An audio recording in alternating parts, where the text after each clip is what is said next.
Praise the Lord. இன்றைக்கு daily dose of divine சேனல்ல யோவான் 21ஆம் அதிகாரம் மற்றும் சங்கீதம் 89ஆம் அதிகாரமும் வாசிக்க கேட்போம். கர்த்தாவே, உம்முடைய வேதத்தில் உள்ள அதிசயங்களை பார்க்கும்படிக்கு எங்கள் இருதயத்தின் கண்களை திறந்தருளும் சுவாமி. ஆமேன்.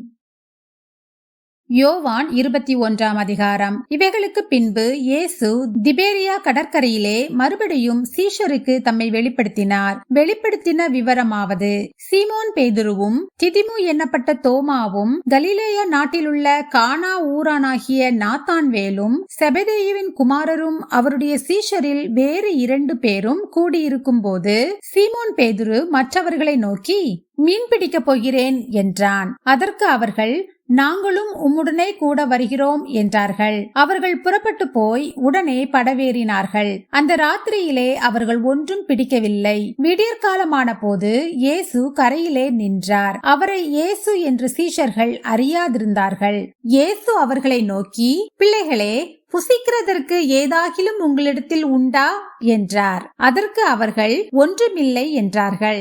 அப்பொழுது அவர், நீங்கள் படவுக்கு வலதுபுறமாக வலையை போடுங்கள், அப்பொழுது உங்களுக்கு அகப்படும் என்றார். அப்படியே அவர்கள் போட்டு திரளான மீன்கள் அகப்பட்டதினால் அதை இழுக்க மாட்டாதிருந்தார்கள்.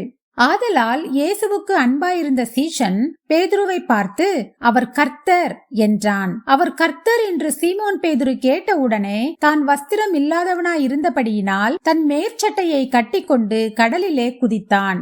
மற்ற சீஷர்கள் கரைக்கு ஏறக்குறைய 200 முழ தூரத்தில் இருந்தபடியினால் படவில் இருந்து கொண்டே மீன்களுள்ள வலையை இழுத்து கொண்டு வந்தார்கள். அவர்கள் கரையிலே வந்திறங்கின போது கரி நெருப்பு போட்டிருக்கிறதையும் அதன் மேல் மீன் வைத்திருக்கிறதையும் அப்பத்தையும் கண்டார்கள். இயேசு அவர்களை நோக்கி, நீங்கள் இப்பொழுது பிடித்த மீன்களில் சிலவற்றை கொண்டு வாருங்கள் என்றார். சீமோன் பேதுரு படவில் ஏறி 153 பெரிய மீன்களால் நிறைந்த வலையை கரையில் இழுத்தான். இத்தனை மீன்கள் இருந்தும் வலை கிழியவில்லை. இயேசு அவர்களை நோக்கி, வாருங்கள், போஜனம் பண்ணுங்கள் என்றார். அவரை கர்த்தர் என்று சீஷர்கள் அறிந்தபடியினால் அவர்களில் ஒருவனும் நீர் யார் என்று கேட்க துணியவில்லை. அப்பொழுது இயேசு வந்து அப்பத்தையும் மீனையும் எடுத்து அவர்களுக்கு கொடுத்தார். இயேசு மரித்தோரிலிருந்து எழுந்த பின்பு தம்முடைய சீஷருக்கு அருளின தரிசனங்களில் இது 3வது தரிசனம். அவர்கள் போஜனம் பண்ணின பின்பு இயேசு சீமோன் பேதுருவை நோக்கி, யோனாவின் குமாரனாகிய சீமோனே, இவர்களிலும் அதிகமாய் நீ என்னிடத்தில் அன்பாயிருக்கிறாயா என்றார். அதற்கு அவன், ஆம் ஆண்டவரே, உம்மை நேசிக்கிறேன் என்பதை நீர் அறிவீர் என்றான். அவர், என் ஆட்டுக்குட்டிகளை மேய்ப்பாயாக என்றார். 2ஆம் தரம் அவர் அவனை நோக்கி, யோனாவின் குமாரனாகிய சீமோனே, நீ என்னிடத்தில் அன்பாயிருக்கிறாயா என்றார். அதற்கு அவன், ஆம் ஆண்டவரே, உம்மை நேசிக்கிறேன் என்பதை நீர் அறிவீர் என்றான். அவர், என் ஆடுகளை மேய்ப்பாயாக என்றார். 3ஆம் தரம் அவர் அவனை நோக்கி, யோனாவின் குமாரனாகிய சீமோனே, நீ என்னை நேசிக்கிறாயா என்றார். என்னை நேசிக்கிறாயா என்று அவர் 3ஆம் தரம் தன்னை கேட்டபடியினாலே பேதுரு துக்கப்பட்டு, ஆண்டவரே, நீர் எல்லாவற்றையும் அறிந்திருக்கிறீர், நான் உம்மை நேசிக்கிறேன் என்பதையும் நீர் அறிவீர் என்றான். இயேசு, என் ஆடுகளை மேய்ப்பாயாக என்றார். நீ இள வயதுள்ளவனாயிருந்த போது உன்னை நீயே அறை கட்டி கொண்டு உனக்கு இஷ்டமான இடங்களிலே நடந்து திரிந்தாய். நீ முதிர் வயதுள்ளவனாகும் போது உன் கைகளை நீட்டுவாய். வேறொருவன் உன் அறையை கட்டி உனக்கு இஷ்டமில்லாத இடத்துக்கு உன்னை கொண்டு போவான் என்று மெய்யாகவே மெய்யாகவே உனக்கு சொல்லுகிறேன் என்றார். இன்னவிதமான மரணத்தினாலே அவன் தேவனை மகிமைப்படுத்த போகிறான் என்பதை குறிக்கும்படியாக இப்படி சொன்னார். அவர் இதை சொல்லிய பின்பு அவனை நோக்கி, என்னை பின்பற்றி வா என்றார். பேதுரு திரும்பி பார்த்து இயேசுவுக்கு அன்பாயிருந்தவனும் ராப்போஜனம் பண்ணுகையில் அவர் மார்பிலே சாய்ந்து, ஆண்டவரே, உம்மை காட்டி கொடுக்கிறவன் யார் என்று கேட்டவனுமாகிய சீஷன் பின்னே வருகிறதை கண்டான். அவனை கண்டு பேதுரு இயேசுவை நோக்கி, ஆண்டவரே, இவன் காரியம் என்ன? என்றான். அதற்கு இயேசு, நான் வருமளவும் இவன் இருக்க எனக்கு சித்தமானால் உனக்கென்ன, நீ என்னை பின்பற்றி வா என்றார். ஆகையால் அந்த சீஷன் மரிப்பதில்லை என்கிற பேச்சு சகோதரருக்குள்ளே பரம்பிற்று. ஆனாலும் அவன் மரிப்பதில்லை என்று இயேசு சொல்லாமல், நான் வருமளவும் இவன் இருக்க எனக்கு சித்தமானால் உனக்கு என்னவென்று சொன்னார். அந்த சீஷனே இவைகளை குறித்து சாட்சி கொடுத்து இவைகளை எழுதினவன்.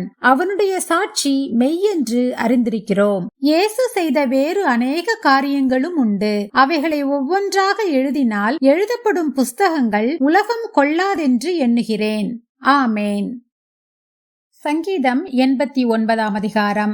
கர்த்தரின் கிருபைகளை என்றென்றைக்கும் பாடுவேன். உமது உண்மையை தலைமுறை தலைமுறையாக என் வாயினால் அறிவிப்பேன். கிருபை என்றென்றைக்கும் ஸ்திரப்பட்டிருக்கும். உமது உண்மையை வானங்களிலே ஸ்தாபிப்பீர் என்றேன். என்னால் தெரிந்து கொள்ளப்பட்டவனோடே உடன்படிக்கை பண்ணி என் தாசனாகிய தாவீதை நோக்கி, என்றென்றைக்கும் உன் சந்ததியை நிலைப்படுத்தி தலைமுறை தலைமுறையாக உன் சிங்காசனத்தை ஸ்தாபிப்பேன் என்று ஆணையிட்டேன் என்றீர். கர்த்தாவே, வானங்கள் உம்முடைய அதிசயங்களை துதிக்கும். பரிசுத்தவான்களின் சபையிலே உம்முடைய உண்மையும் விளங்கும்.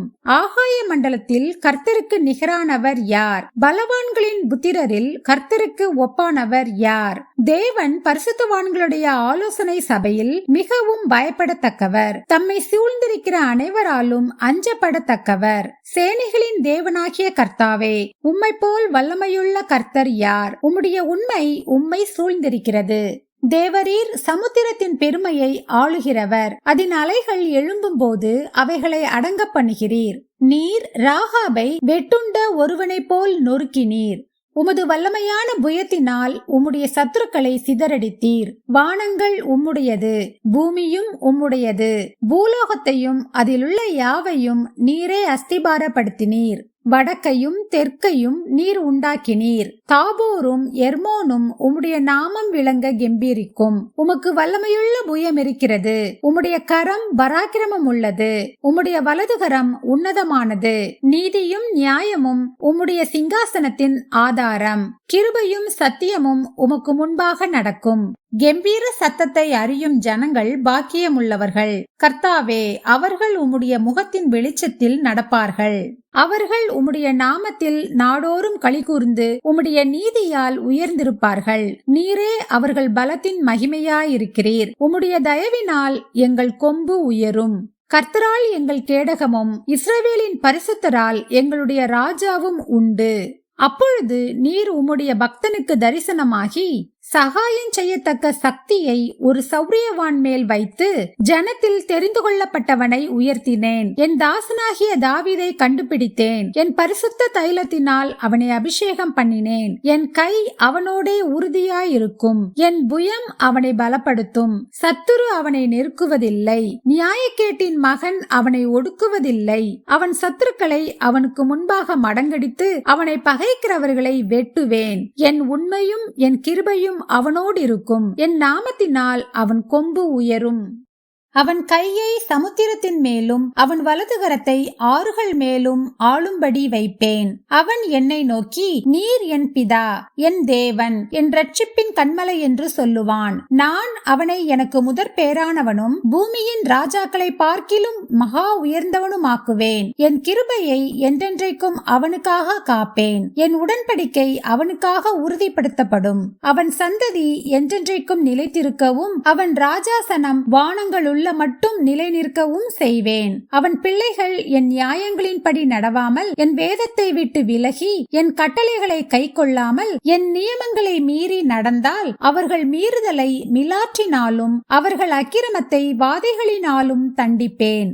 ஆனாலும் என் கிருபையை அவனை விட்டு விலக்காமலும் என் உண்மையில் பிசகாமலும் இருப்பேன். என் உடன்படிக்கையை மீறாமலும் என் உதடுகள் விளம்பினதை மாற்றாமலும் இருப்பேன். ஒரு விசை என் பரிசுத்தத்தின் பேரில் ஆணையிட்டேன். தாவீதுக்கு நான் பொய் சொல்லேன். அவன் சந்ததி என்றென்றைக்கும் இருக்கும். அவன் சிங்காசனம் சூரியனைப் போல எனக்கு முன்பாக நிலை நிற்கும்.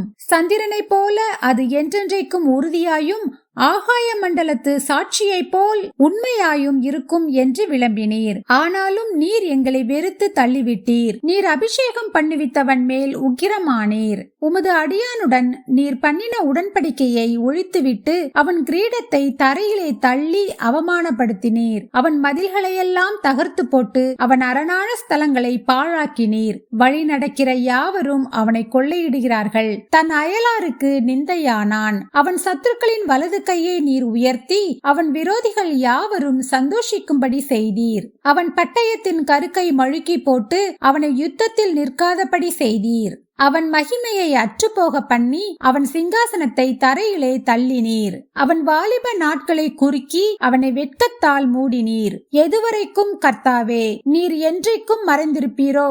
உமது கோபம் அக்கினியைப் போல எரியுமோ? என் ஜீவன் எவ்வளவு நிலையற்றது என்பதை நினைத்தருளும். மனுபுத்திரர் யாவரையும் வீணாக சிருஷ்டிக்க வேண்டியதென்ன? மரணத்தை காணாமல் உயிரோடு இருப்பவன் யார்? தன் ஆத்துமாவை பாதாள வல்லடிக்கு விலக்கி விடுகிறவன் யார்? ஆண்டவரே, நீர் தாவீதுக்கு உம்முடைய உண்மையை கொண்டு சத்தியம் பண்ணின உமது பூர்வ கிருபைகள் எங்கே? ஆண்டவரே, உம்முடைய சத்துருக்கள் உம்முடைய ஊழியக்காரரையும் நீர் அபிஷேகம் பண்ணினவனின் காலடிகளையும் நிந்திக்கிறபடியினால், கர்த்தாவே, உமது அடியார் சுமக்கும் நிந்தையையும் வலுமையான ஜனங்கள் எல்லாராலும் நான் என் மடியில் சுமக்கும் என் நிந்தையையும் நினைத்தருளும். கர்த்தருக்கு என்றென்றைக்கும் ஸ்தோத்திரம் உண்டாவதாக. ஆமேன், ஆமேன். நாம் ஜெபிப்போம். அன்புள்ள இயேசு சுவாமி, இந்த அருமையான காலை வேலையை தந்ததற்காக உமக்கு கொடானு கொடி நன்றி ஏசப்பா. எங்களுடைய ஆயுசு நாளில் ஒரு நாளை கூட்டிச் சேர்த்த தயவுக்காக உமக்கு நன்றி ஏசப்பா. எங்களுடைய பாவங்கள் ஒவ்வொன்றையும் நீர்தாமே எங்களுக்கு மன்னிக்க வேண்டுமாறு ஜெபிக்கிறேனப்பா. இந்த நாளை உம்முடைய கரத்திலே ஒப்பு கொடுத்து விடுகிறேன். இந்த நாள் முழுவதிலும் நாங்கள் செய்ய போகிற ஒவ்வொரு காரியங்களையும் நீங்க தான்ப்பா பொறுப்படுத்திக் கொள்ள வேண்டுமாறு ஜெபிக்கிறேன். எங்கள் கையின் பிரயாசங்களை வாக்கிச்சதிலும் கைட்டு செய்கிற ஒவ்வொரு காரியங்களையும் நீரே ஆசீர்வதித்து கொடுத்துள்ள வேண்டுமாறு ஜெபிக்கிறேன் அப்பா. ஸ்கூலுக்கு போகிற பிள்ளைகள், காலேஜுக்கு போகிற பிள்ளைகள், வேலைக்கு போகிற பிள்ளைகள் ஒவ்வொருவரையும் கர்த்தாவே அவர்கள் போக்கிலும் வரத்திலும் நீரே அவர்களோடு கூடவே இருந்து அவர்களை பாதுகாத்து கொள்ளுங்க. இந்த நாள் முழுவதிலும் பிள்ளைகள் ஒவ்வொருவரையும் கர்த்தாவே நீர்தாமே பாதுகாத்து வழிநடத்தி ஆசீர்வதிக்க வேண்டுமாறு ஜெபிக்கிறேன். இயேசு கிறிஸ்துவின் மூலமாக ஜெபம் கேளும் எங்கள் ஜீவனுள்ள நல்ல பிதாவே, ஆமேன். என் ஆத்துமாவே கர்த்தரை ஸ்தோத்திரி, என் முழு உள்ளமே அவருடைய பரிசுத்த நாமத்தை ஸ்தோத்திரி. என் ஆத்துமாவே கர்த்தரை ஸ்தோத்திரி, கர்த்தர் செய்த சகல உபகாரங்களையும் மறவாதே. ஆமேன், ஆமேன். நாம் அடுத்த நாள் வேத வாசிப்பில் சந்திப்போம். God bless you.